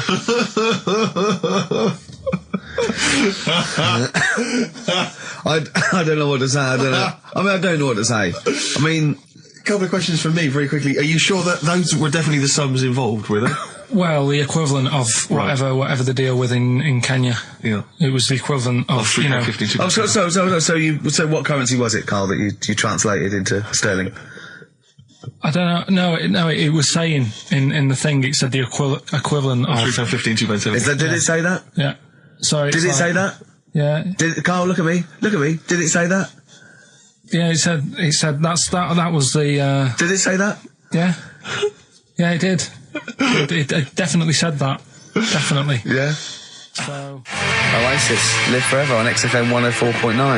Right, we're in the swing of things. It's mine and Steve's favourite bit of the whole show. This is what we do this show for now. Educating Ricky. Yeah. Go for it, Karl. You said that learning can't be fun. Yeah. Yeah. Okay, I'll go for the one. What's the one about the butcher going down the butcher shop? You've got get your kit on. We're off down the butcher's. Yeah. You going for that one? Yeah. Well, do you know the saying? That Don't let the cat out of the bag. Yeah. Do you know what it means? Yeah, don't give away a secret. Right. Well, do you know how it came about? No. Well, ages ago. Before, like... ages ago. 17th century? Yeah, before, like... Yeah, 17's good. Yeah. Before, like, you know, proper butchers and Dewhursts and supermarkets and that, you used to get these blokes who sold meat. Right. Butchers, they were called then, I think. Yeah, but the difference was they didn't stay in the same place, they moved about. Right, so they'd turn up on a street corner, and he'd have, like, loads of carrier bags of, like... Carrier bags? Yeah, with meat in and that, and people would plastic be like, carrier bags. Yeah, with mobile butcher on them. Yeah. Right, so and an email address. Yeah, go on. People went, right, yeah, I need some meat. Right, so they'd go up to this bloke and say, what have you got? And he'd say, well, I've got a you know, you can have a bag full of pig, or you can have whatever, a bag full of chicken, whatever. Yeah. And they'd go, yeah, how much? They go, you know, call it a fiver, whatever. Yeah. And they'd buy them, and to make more money, they didn't always fill the bag with what they said was in it. Oh, I thought that might be the case. Right. Yeah. So what they used to do? Put cats in there? Yeah. But I don't see what. Okay, so sometimes they would put a cat in the bag and pretend it was chicken or whatever else. Yeah. So why was a cat any cheaper than a chicken? Because cats are wandering around the streets, aren't they? Chickens aren't. So they'd get a chicken. They put a chicken on the top so that when they look in it, they'd go, yeah, that's all right. Got a bag full of chicken. They'd get home to make the dinner, and they'd be like, what are we having tonight? And they'd go, well, you'll never guess. And they'd have, like, you know, well, you can have a chicken leg, and, you know... But it would be a cat. Yeah. They'd have to defrost a pizza. Yeah. Did they mind that they were eating cat then, in those days? He didn't say. He just was saying about the saying, don't let the cat out of the bag. It's like, you know, if they see that, they're going to go mad. Well, so it was the people that were doing this, it was the dodgy butchers that coined this phrase. Were they saying to each other, don't let the cat out of the bag? I.e., what I mean by that, Jack, is don't let them see the cat, what we've stuffed in there. Yeah. Dodgy butcher, there's another phrase, isn't it? So that's the first one. Is that a euphemism, or is that dodgy butcher? As his meat delivered around the back. Sure. So that's that one. So let's get your kit on. What does that mean? It's a euphemism for homosexuality. Okay. And meat, presumably, in that means different things. It doesn't. It's a word that is also a male bird. Would it mean chicken or cat necessarily in that context? Or well, I suppose it could. Yeah. Karl's look at him. Karl looks at you like a cat. Yeah. Whenever we leave him behind, if we don't talk like straight at him and let him see our lips moving, and it's, you know, monosyllabic and very look, he's lost in that conversation there. He just drifted off, didn't you, Karl? No, I just was also thinking on animals and that, something else I was going to use. Go on. Alright, that's aqualung. Good time's gonna come, innit? Right, Karl, come on in, educating Ricky. So, don't let the cat out of the bag, that's where that comes from.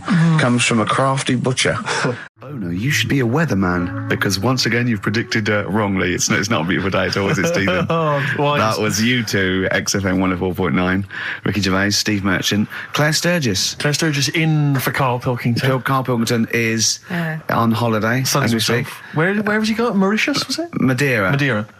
I think, with his girlfriend's parents.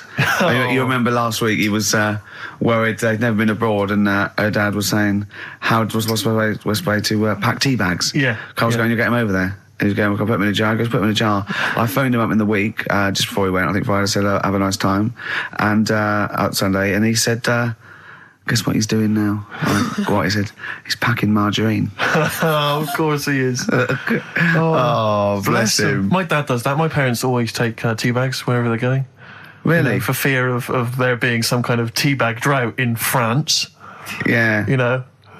Is it wrong? But I mean, I don't know. Is it because of maybe English breakfast tea you can't get over there? So you can. Can you though? I mean, you can get peach tips. You tea is probably the single most popular drink in the world. I know, but what about the fancy foreign teas, your Earl Greys and the like? Well, I don't know. Because I want good English breakfast. Don't bother me with Earl Grey. I don't know what that cup of tea is. It's not tea to me. It's laughable. It's weak. It's pathetic. Do you know what? Earl Grey with a little bit of skimmed milk isn't so bad. Oh, yeah? Yeah. And is your husband a fan? We've started. It's all off already. It's all banter, having a little go at each other. Sometimes sort of pretending, you know. Sometimes pretending we're not close mates. You know, close friends, you know. All that innuendo and that. Smutty. And I got freaky goggle-eyed thing. I go too far. I sometimes go too far. I do ruin it when I go too far. So let's be nice. Wow. Let's have a bit of Blur. Ooh. Well, Blur man. Blur, Out of Time, on XFM 104.9, Ricky Gervais, with me, Steve Merchant, Karl Pilkington. Yeah. Steve's a bit quiet, he's got a bit of a sore throat. Oh, a bit of a sore throat. Murder. All week. It's been murder, Rick. We couldn't work all this week I've been because off, sick. Steve's been in Bristol. Karl, you're not impressed? It's just, I don't understand why having a sore throat sort of... Oh, he's done you. Right, what if the sore throat was so painful it was like you've got broken glass and razor blades in your throat? You can hear now that I'm not even speaking from down in the throat, I'm speaking from the very top of it like that, so it sounds a bit weird. But you're right. What? Your hands are all right, aren't they? Yeah, but we talk when we're writing, don't we? I can barely talk. It was agony. I couldn't sleep because it was so painful. Even when I was just lying there, motionless, it was hurting. I just was surprised because I got back off holiday and called Ricky and said, all right, is Steve all right? And he said, he's had to go back home or something, and he's stayed there because he's got a sore throat. Yeah. I didn't understand why you can't, just go home. I mean, how old are you? What? I don't understand why you got to be at your mum and dad's when you're feeling a bit ill. I happened to be at my mum and dad's. Now I'm talking like you. When this sore throat really kicked in, so I thought I might as well stay and get a bit of the creature comforts of home. Do you know what I pictured though when he told me? See, my parents aren't like yours, Karl. Your father would have popped down to the phone box and maybe looked to see if there were any kind of throat lozenges. Strepsils. Yeah. Whereas my mum phones at the doctor first thing she can. I'm straight down there with my dad. They're snapping into action. They're trying to sort me out. It's a bit like that Ronnie Corbett thing, isn't it? Sorry. That sorry thing.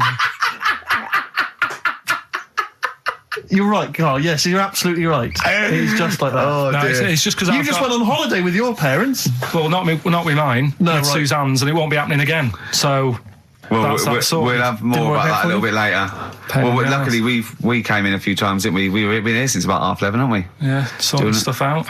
Doing a show. What, have you been squeezing his head, or? No, that's strictly between the hours of 1 and 3. We established that. Okay. And I've kept the rules, haven't I? I did practice the grip in the week, didn't I? Yeah, just to see what method he was going to use today. Yeah. I came in, I did my back on Tuesday. I was sparring and I pulled my back and I was in agony, and I had to get an emergency chiropractor out and sort it out. And I was on painkillers and I couldn't walk the next day, but I still came in and did a voiceover that was booked at 4:30, didn't I? I got Johnny to walk me in because I couldn't sit down, so I couldn't take a cab, but I could be upright, and I had to got him to walk me in because I was scared someone was going to bump into me. And I did the voiceover. That's dedication, isn't it? Yeah, but right, I got back off holiday on the Tuesday, right? First day back was going to be on the Wednesday, right? So I thought, well, I'll take it easy, because you do that, don't you, when you've been on holiday? The first day you just want to sort of... I don't, I'm straight back into it. Well, yeah, but it's nice to, do you know what I mean? Yeah. Just sort of look at your emails, go through all them, work out what people need and stuff. Sure. Doss around, yeah, sure. So I thought, I'll take it easy. As soon as I got in, I was told that Ricky had been booked in to do a voiceover. And I thought, can't handle that. Do you know what I mean? On the first day, him coming in annoying me, probably trying to get a week's worth of head squeezing in. So I called him up and he said, I might not come in because I've got a bad back. I thought, well, that's all right, right? Then you just turned up, didn't you? He said, I managed to get in a cab. Yeah, Johnny walked me in, and that's what, yeah. And he did the stuff, which I haven't got it here at the moment, but I'll find it on the system and I'll play you what he did. That he's been paid to do as well. It's all right. Yeah, well, it's not all right. I had to pretend it was all right when I played it to all my bosses to try and look, let's play that a little bit later. But now, as we're all back together, Steve, would you say the boys are back in town? Yeah. Brilliant. Buy it in bottles, Richard Ashcroft on XFM 104.9. I'm Ricky Gervais, with me, Steve Merchant and Karl Pilkington. Now, listen up, right? It's the Sony Awards this Thursday. Now, for those who don't know, the Sony Awards are like the Oscars for radio presenters and producers and everything, right? So, and as you know, me and Steve, we love to win. We want to win this one. This is the last time the panel will be listening, so I want a good, clean, tight show, okay. Right? So no swearing, joking aside, no swearing, nothing controversial and nothing in bad taste, all right? Good luck out there. Aren't we a little bit buggered then? Well, yeah. So, all right, Karl? Yeah, that's all right. It's just when you say things like, make it a good one. Sometimes it sort of puts a bit of pressure on and things slip out that you shouldn't say and stuff like that. Do you know what I mean? Have you ever had that? What, when you can't? It's like, I'll tell you one story, right? I'll tell you a couple, actually. That one's just come to mind right now, right? There was a fella who my dad was going to meet. I don't know if I told you this before, right?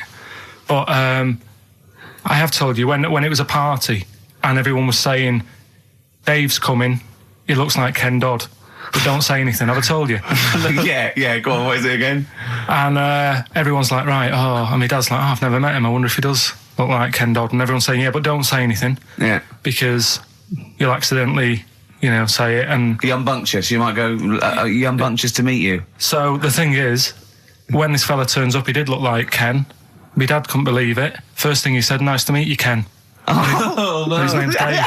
And that's the sort of thing. There was another one, right? At a station that I worked at in Manchester, right? There was this girl who worked in the newsroom, right? And she had a plastic arm, right? Right. And this presenter, nice bloke, he didn't, he's not out to hurt anyone, went up to her, sat down, was chatting for a bit, touched the arm, said, what lovely skin you've got. What did she say? I think, she's probably used to it, so she wasn't bothered. And then, right, this is brilliant. This is a sort of gaff he made on air, right? And like I say, he's a nice bloke, so he meant nothing by it, right? But he does this competition on the air, gets a caller on, right? And he's talking to the woman saying, thanks for calling in and to play, I don't know, what have I got in my pocket or whatever they used to play on the show, right? And talking to the woman, in the background there's this noise, right? Like that, right? So he's talking and he goes, have you got a pet parrot? She said, no, it's my Down syndrome kid. Oh, dear. Oh. The thing is, awards don't matter. No, I don't think so. Play record? I don't think so. So we're not out to offend or annoy.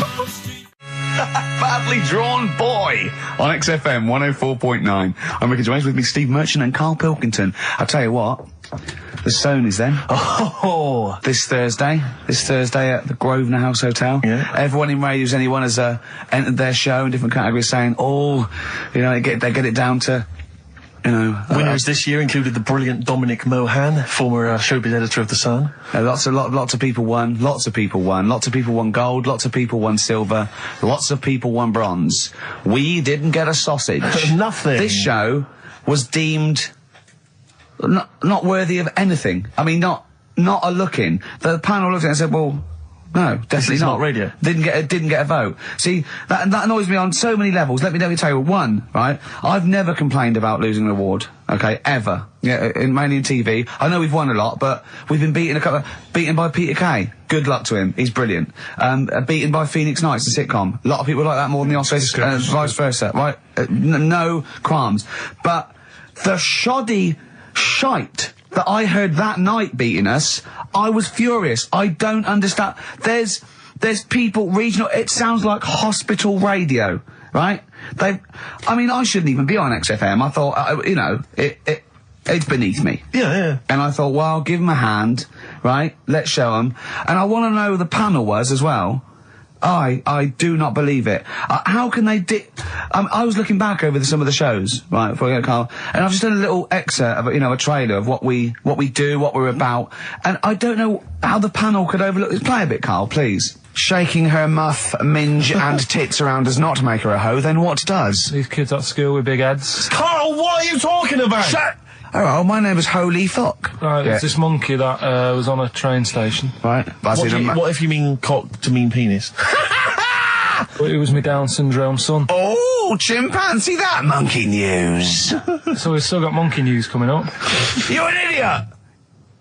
You know what I mean? That's, to me, quality broadcasting. I don't know how they can say that isn't worthy. That's what we sent in to the Sony people. They listened to that. How they didn't think that was dynamite stuff, It doesn't make sense. Actually, I've been thinking about this since Thursday, because I've been a little bit down in the dumps. Yeah. What I think it is that with the TV show, the TV stuff we've done, Rick, we put a lot of work into that. Yeah. We get the script, we spend a lot of time on it. What this show is about, it's very much about spontaneity, it's about our personalities, and I don't think we're ever going to win an award for our personalities. I think that's where we're going. Do you know wrong. what I think?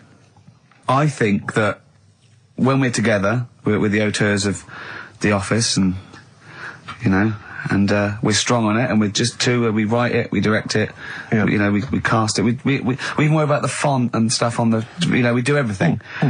There's a weak link in our midst, I think. On the radio show? Yeah. Right, well, I'm just trying to think what the common factor is, because on the award-winning TV show, it's Bliss, You and I. Yeah, I don't know. Well, I'll tell you what, can we play a record and let me think about this, because there must be something. There's got to be a factor. That isn't in The Office that's in this, that means that The Office is award-winning, and this is a pile of shite. Blur and Out of Time. They're joking, there's 2 hours to go. On XFM 104.9, I'm Ricky Gervais, with me Steve Merchant and Karl Pilkington. A new leaf, bit of a blow at the Sonys. Not like that. I mean, you know, we were taken aback. Speak for yourself. Yeah. We've got guests. Jonathan Ross won, and he has guests, so we're going to have guests in. One of which is sort of a tie-in. He's going to explain himself. It's Dr. Fox, Dr. Neil Fox. Popped in for a chat. It's a pre-record. We got that.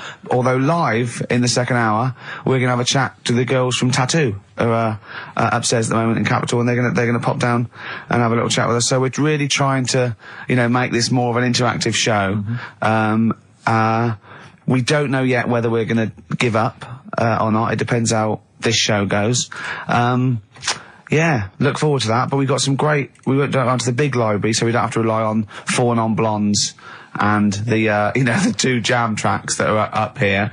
We went down to the big library, and we've got some great tracks, Steve, haven't we? We've got some classics. Should we play one now? Well, before that, I just remember that some of the criticism we received, I think, was that we're perhaps not taking into consideration the listeners. A lot of shows, a lot of radio shows, they cater very much to the community, to the area which they're broadcasting. They interact with the listenership. Where's the fun in that? I agree. I do it for me, really. I'd just like to justify why we don't tend to correspond or interact with the listeners. Here's a typical email from Vicky, age 25. She asks, do you ski? Rick, that's her question. No, I Do you ski, yes or no? No, I don't. No, you don't. Right, there you are. Thanks, Vic. Brilliant. Keep those coming in. See, he's turned him against us, Karl. What do you think, Karl? What do you think of Steve's attitude there? It's alright. More insight like that coming later.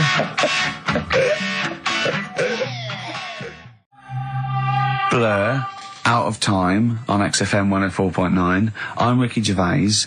With me is Steve Merchant and Karl Pilkington.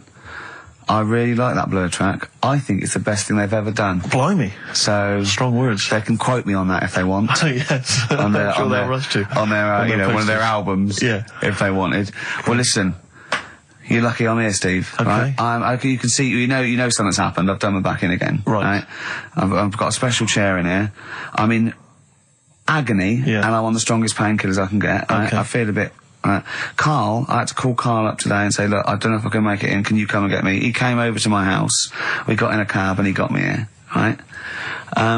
While he was round my house, Jane showed him sort of camcorder footage of how I actually did it. Oh, how you hurt your back? And I wanted Karl to tell you, because I was actually worried that if I didn't turn up, what you'd say to me. Yes. What was I doing, Karl?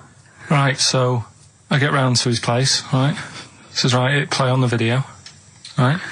Have you ever seen a gorilla having a fight? I think I have, yeah. It was like that.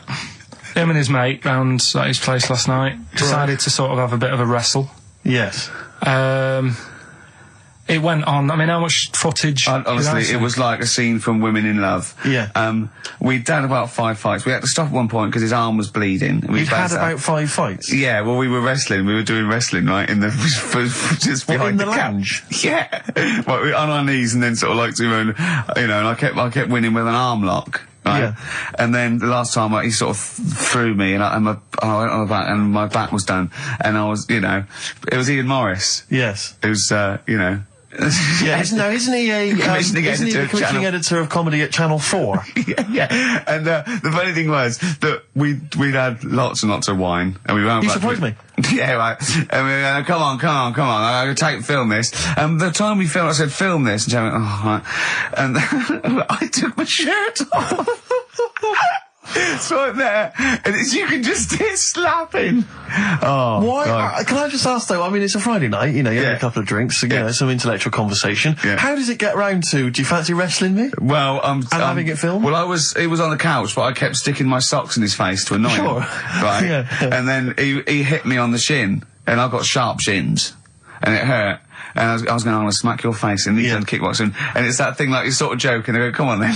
Yeah. And you start, have you ever seen the thing when Jack Osborne fights that skater dude? No. On the Osborne? I was very much the Jack Osborne figure. Right, yeah, the fat bloated guy just come out of rehab. I'll tell you what it was like, Steve. Have you ever seen like the David Attenborough stuff? Where, like, a tiger will be ripping a deer's head off, and you think, why doesn't the camera crew stop it? Yeah. You sort of watch, you're thinking, why was Jane just letting this happen? In and intervening? Yeah. And the thing is, she said, right, you've seen enough, haven't you, and stopped it, so I don't know how much footage you got. It wasn't much. It wasn't much. But because your lounge is not huge, and there's not much space between the back of the sofa and the table. It doesn't need enough. It was just a pin or a submission, so it was all over with like one of us throwing the other one on the back. And how does it? I mean, how do you start with a wrestling match? Are you both stood up, or you're on your knees, and you sort of like go together like ratting seals? Yeah. Oh dear. Like a giant walrus. It's not gay. Play a record. Could we put that online? Could we get that on the web? That I would love to see. Better Rod Stewart? Yeah. Just because. Jane's Addiction are back then. Yeah, excellent. And so are we. Indeed. All right, I'm Ricky Gervais with me, Steve Merchant and Karl Pilkington pressing the buttons on XFM 104.9. Well, I'm looking forward to today because not only have I got, a bit of Bowie, a bit of Springsteen, Mock the Hoople, Pretenders, R.E.M., an Elton John classic, don't laugh, right? But we've taken Dr. Fox's advice and prepared the show, and I've got a big list here of amusing observations. Coming up after the next record, a funny observation about describing your looks. Brilliant. All right? Oh, before, just to say, Rick, I just had an email. Beach Buggy, your last chance to see them on Thursday, 5th of June, all right? So don't miss out. The Garage, 9:45. It's your last chance. Beach Buggy. Well, I know that must be some people's favourite record, Steve. Well, it's certainly one of mine. Thunder Road. Bruce Springsteen. I won't hear a bad word said against the boss. A lot of people dismiss him, as we said in the past, as being some kind of stadium rocker, but you can't listen to a song like that and not be moved. Surely, Karl. It's alright, yeah. Brilliant. A passionate man. Yeah. What? So, Karl. No, it's right. So, there's certain songs like that was alright. It didn't sound anything. If it wasn't Bruce Springsteen, if someone new came out, something like that, I'd go, yeah, it's alright. Sure. Do you know what I mean? Yeah. You're a regular Simon Cowell, aren't you? I don't know if I like music as much as I used to now. That's what happens when you work in it, isn't it? Because Danny Minogue was on the telly in the week. Is it like when you work in a sweet factory and you don't nick the Mars bars after a couple of months? Yeah. Yeah. Danny Minogue was on the telly in the week, right? Yeah. And she was doing a medley. Yeah. Why do people do them? Well, to try and get all the hits. I know what you mean, yeah. Well, who's that busy that they haven't got time to listen to a full album or... But it was it's like a meal in pill form. Yeah. Well, I like most of Danny Minogue's hits, but I don't like the whole song. Yeah, exactly. So if you want to just like pop the best bits down, 30 seconds, put them all together, yeah. Well, I've got a Stars on 45 record from the 70s. Do you remember those? Yeah. Stars on 45. But it's that, like you say, this one had it would be a snatch of Stevie Wonder, followed by the MASH theme, followed by Layla, just the intro. It was sort of, it's not music. It's just... Well, we do a bit of that, don't we? That's what DJing is, isn't it? It's a bit of everything. But we play the whole song, don't we, often? Mm. Yeah, we're better, aren't we, Karl? Oh. So what do you want to talk about today? Do you want to look at the list? Yeah, well, it's got describe looks. That's our list. So this is a very amusing sort of link about describing your looks. I don't know. What's this? I don't remember this. No, I just was thinking like, everyone's got an idea in their head, right? Of what Careful, Karl.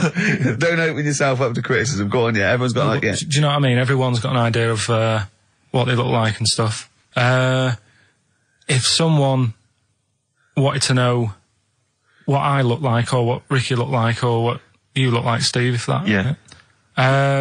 What would you use to describe yourself? Do you know what I mean? Words. Not really. I don't understand. What do you mean? Well, like, someone who doesn't know us, we've got to describe, and what's the game to hopefully get some sort of interpersonal language going, so you know they've got the same image as you, to a certain extent. I'm just thinking, if I was to meet Steve in a restaurant, right, I'd Nothing untoward going on. We're just hanging out. no, just having a chat, just having a normal night out. yeah. Who's paying? Because I mean, is it expensive? Go Dutch. I mean, right. So, I say to you, I'll see you at 8, right, in this restaurant. I turn up at the door. It's a bit of a posh place, right? There's Steve Merchant in, and the waiter sort of goes, I don't know. What does he look like, right? And where's he from? Just a little French fella. Oh yeah. And what does he look like? So the thing I'd pick up on first, tall lad. Tall, yeah. And then he goes, we got lots of tall people in, right? And I go, big eyes? Big eyes? Yeah. And then he'd go, yeah, he's over there. I'll be honest with you. I mean, you can have dinner and you can buy me dinner. I'm not sure you're going to get anywhere with me. If you're slagging me off. No, I'm not slagging you off, though. That's what I'm saying. Yeah. I'm just using what comes to mind when can I just... Tall and big eyes. Can I assume that they know, like... Could I say, like, easiest for me I'd say, looks like Reg Varney from On the Buses. Would they understand that? Can I use sort of, like, kick references? He's 30-odd, this waiter, so he'll...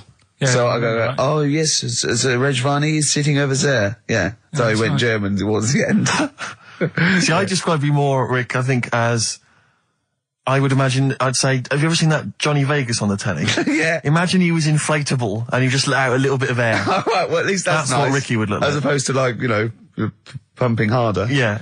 Okay, well, describe... Karl I'd describe as... You know those little red monkeys that you see on wildlife programs? They're in the trees and they scream when they see a leopard or something. I think so. Shave that. Just shave one of those little red monkeys and put some sort of, old sort of Manchester gear on it, maybe. Yeah, you know what I mean? A banana rack and some baggy jeans. I'd like to see how the waiter would react to that. He's got a picture of a monkey, then he's got a picture of shaved. So he's got no hair, then dressed like some kind of Manx scally. He's over there. Yeah, he's over there, Karl's over there. That's what I do. Brilliant. So, now coming up, the verve, after that, an amusing link about gay handkerchiefs. Oh, really? I'm looking forward to this. The darkness growing on me on XFM 104.9. Oh, it's all going well already, isn't it? The microphones fell apart. Karl's shouting because he got headphones on. His music's turned up too loud. Canfield level. God, it got pre-out. Look at him giggling. Look at him laughing. That's so funny because I got a letter here from who is it from? Mike Heel, who sent me a little picture of a little Japanese fella from a film who said looks like me, and he does a little bit. But he says, please can you make Karl laugh? I've never heard him utter as much as a snigger, and I'm worried he may have a genetic disorder. Well, I mean, he has got a genetic disorder, obviously.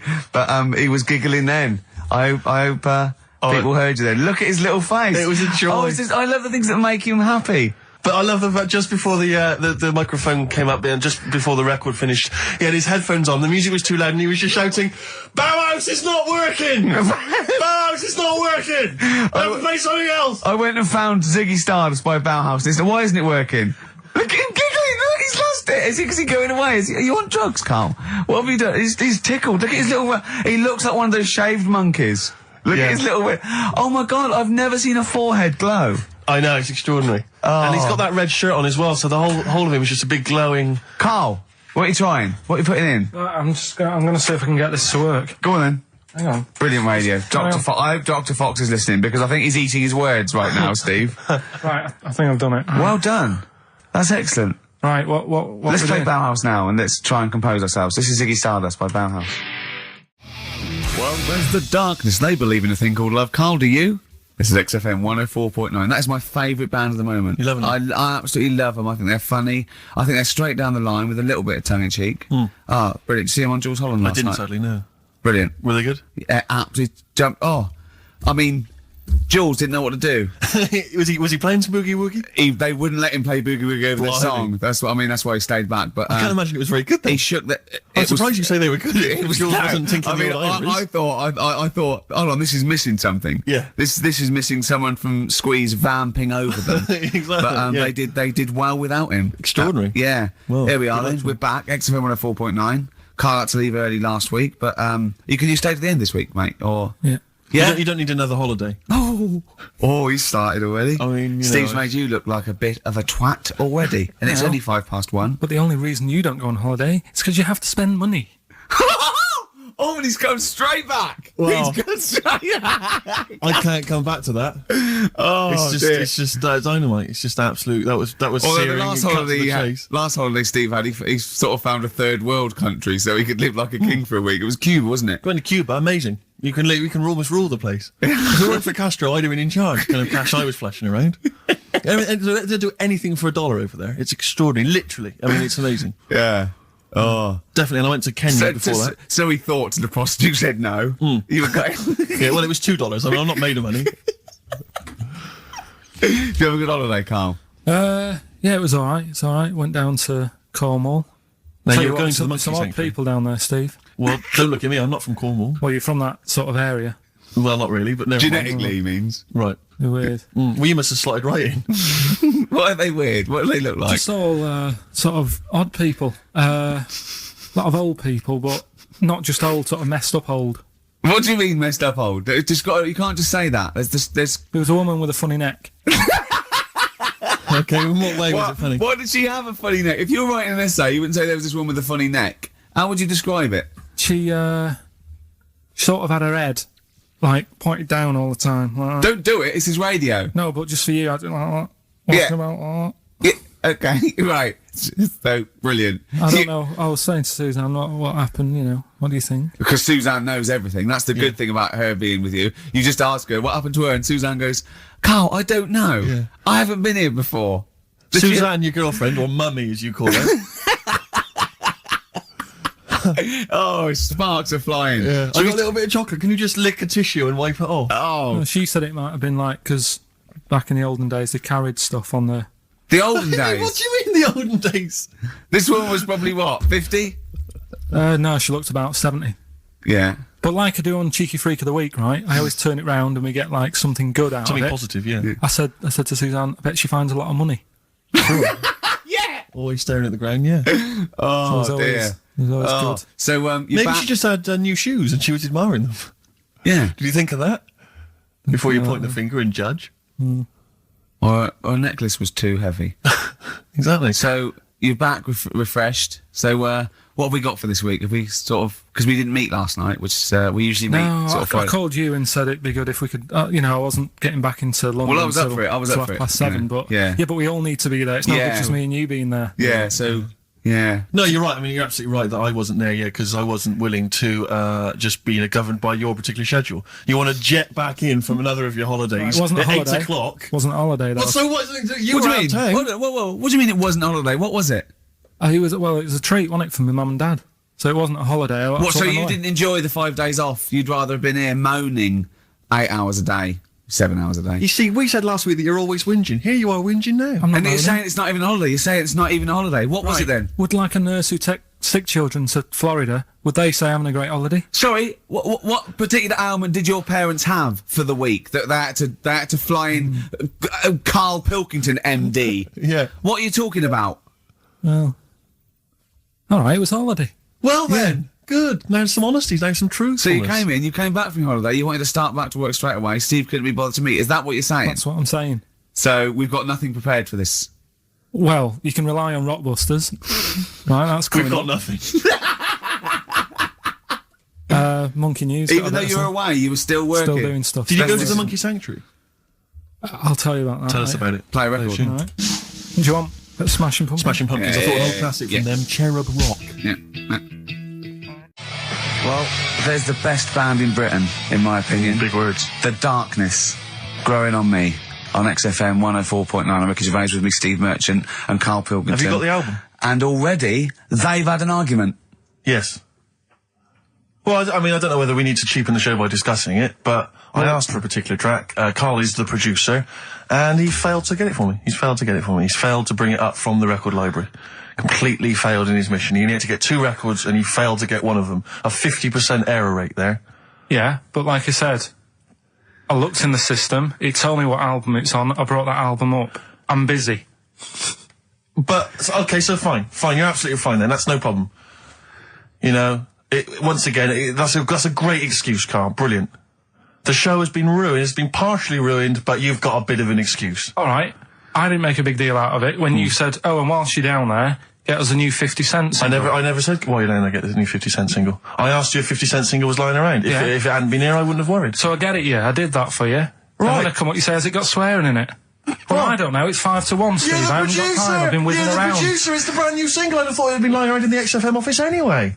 But I don't have time to sit around listening to music. Sure. Well, yeah. Right? I know that you have. Now you've got an iPod that can hold 7,500 songs. I don't know when you're going to get round to loading all them on, but I haven't got the time. Sure. Busy. Yeah. Fine, okay. No, that's a perfect excuse, Karl. Well done, mate. Right. I just hope that I never have to depend on you in a real emergency.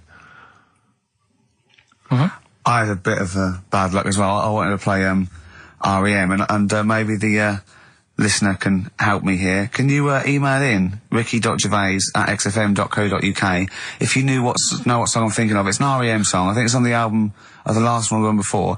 And he says Mulholland Drive and I'm Steve McQueen. That's all I know. I'm sorry, I can't think of the title, so I need the title to look it up, if you know what I mean. I can't put in like that. I can't put in Mulholland Drive. The system goes, what are you talking about? So I need the actual title of the song to look it up to find it down in the library. Oh, well, I'd go down yourself if you're going to go down to the library and get that. I wouldn't send Karl, because... ricky.gervais@xfm.co.uk. But if he wanted to, he did have time, because he came in at 12:20 rather than 5 to 1. Yeah. No, I told you about that record that I wanted it yesterday, didn't I? So you had 24 hours notice. So that's not really an excuse, is it? But I did find one of my favourite songs of all time, which is Bones off the Benz album, and it's Radiohead on XFM 104.9. And here it is, because you gave me lots of time to find it. So. Sure. Yeah. Could have brought it in himself. No swearing in it. Oh, proper rock band. Best band since Thin Lizzy. The Darkness. Well, big words. Growing on Me. XFM 104.9. A bit rash, I think.